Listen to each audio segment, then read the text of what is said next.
Welcome to Open for Business, the Gallatin Valley's only local business and consumer talk show featuring Tom Egelhoff, the Man Entrepreneur magazine radio called the leading authority in the United States for doing business in small town. Here he is, speaker, author, small business consultant, and Mrs. Egelhoff's favorite son, Tom Egelhoff. All right, welcome everyone. Open for Business. We air every Saturday live from 11 a.m. to 2 p.m. Mountain Time on AM 1450 KMMS in Bozeman, 1340 KPRK in Livingston, Montana. If you'd like to be a part of the big broadcast, go to KMMSAM.com and click Listen Live. The call-in number during the show, 406-522-TALK, 406-522-8255. I'm here, you're here. Let's get the show on the road. All right, welcome back, everyone. It's Saturday, November 5th, 2016. It's 25 minutes before the top of the hour. I want to welcome you to the podcast portion of Open for Business. Each week, share some tips and tricks I've learned over the years about advertising, marketing, promotion, and building strong, successful businesses. And I do these Open for Business podcasts live every Saturday between 11:30 and noon Mountain Time from the studios of AM 1450 KMMS in Bozeman and 1340 KPRK in Livingston, Montana. And, of course, we stream worldwide on the net at KMMSAM.com. If you missed any of the previous podcasts, you'll find them all on my YouTube channel. And while you're there, why not subscribe to my YouTube channel? You'll never miss another weekly podcast. You'll also find my podcast on my website at at smalltownmarketing.com. That's smalltownmarketing.com. I forget where I was. Just go about halfway down the homepage on the left side, and you'll find a link to the podcast page and YouTube page so you can catch up on any of my podcasts that you might have missed. Today's topic, I want to talk about stop selling, help customers buy. Now, we've all heard the old saying, nothing happens till someone sells something.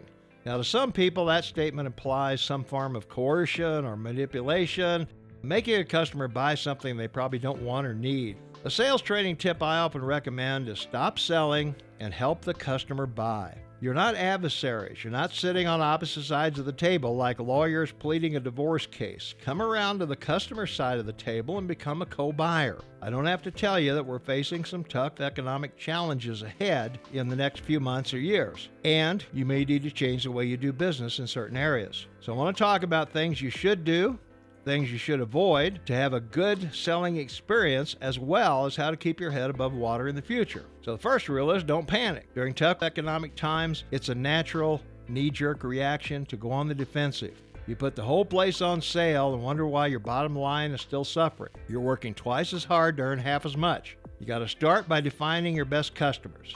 In tough times, we often try to be all things to all people because we need as many customers as possible. Now, this is flawed thinking. While you might need more customers, you also need more of the right customers.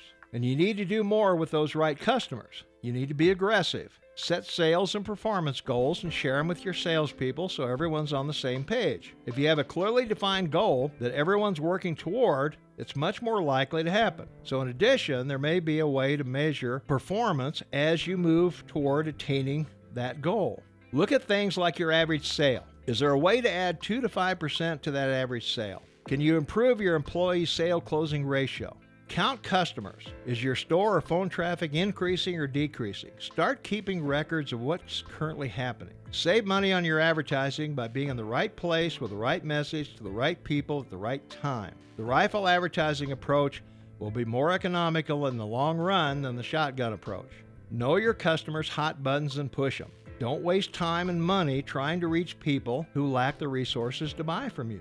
And don't cut your prices. I know the holiday season is coming up and customers are expecting everything to be on sale. Well, there's a difference between a sale and a value. Very few people buy something just because it's on sale. It's a sale when the customer perceives the price point asked to be a value to them. Customers often see the same value during the year when the product is not on sale. There has to be some perceived emotional need in the mind of the customer for that product or service that makes the sale a value. I advise retailers to put products in packages. It's a greater perceived value to your customer. You can reduce the price and make more profit margin than an individual sale. A camera sold with a tripod will often have a higher profit margin than the camera alone, allowing for more perceived value at a bargain price in the customer's mind. And if you feel you must have discounts, It's harder for your competition to keep up with what you're doing and match your offers when you package products together. Make shopping a pleasant experience. The holidays are hectic enough without customers being hassled in stores with policies and procedures that are usually for the store's benefit rather than the customer. Streamline checkouts, widen traffic paths, eliminate bottlenecks, and pay attention to displays, signing, and pricing. Nothing is more frustrating to shoppers than wanting to purchase something and not being able to find out how much it is. Managers and owners need to be accessible to staff and customers for quick decisions. Managers should not be running the cash register in the back room going over reports of paperwork. If there's a customer problem or concern, they need to be addressed promptly. It's a whole new ballgame. I wish I had a crystal ball to tell you what to expect in the coming year, but I think I can safely predict that it won't be business as usual. As Nobel Prize winner Robert Allen Zimmerman, a.k.a. Bob Dylan, wrote, "The times, they are a-changin'." That doesn't mean that you need to change your business model. Not asking McDonald's to stop selling the Big Mac, but in the coming months, you're going to have to do everything better and more efficiently. Everything from customer service to advertising to product knowledge must be as good as it can possibly be. If you've not been a student of your business or industry, now's the time to start. Spend at least 20 minutes a day reading something about your business or industry. And in 1 year, you'll know more than 75% of the people in that business or industry. In the coming months, customers are going to be more frugal and selective in their purchases. They're going to be insecure about their employment, housing, benefits, etc. They'll continue to buy, but the trick is to encourage them to buy from you. Show them a value and help them buy. And any recession or downtime will be the other guy's problem. So stop selling and help customers buy, whatever time of year it is. And that's the podcast. If you missed any of my previous podcasts, you'll find them all on my YouTube channel. And please subscribe to my YouTube channel or on my website at smalltownmarketing.com. That's smalltownmarketing.com.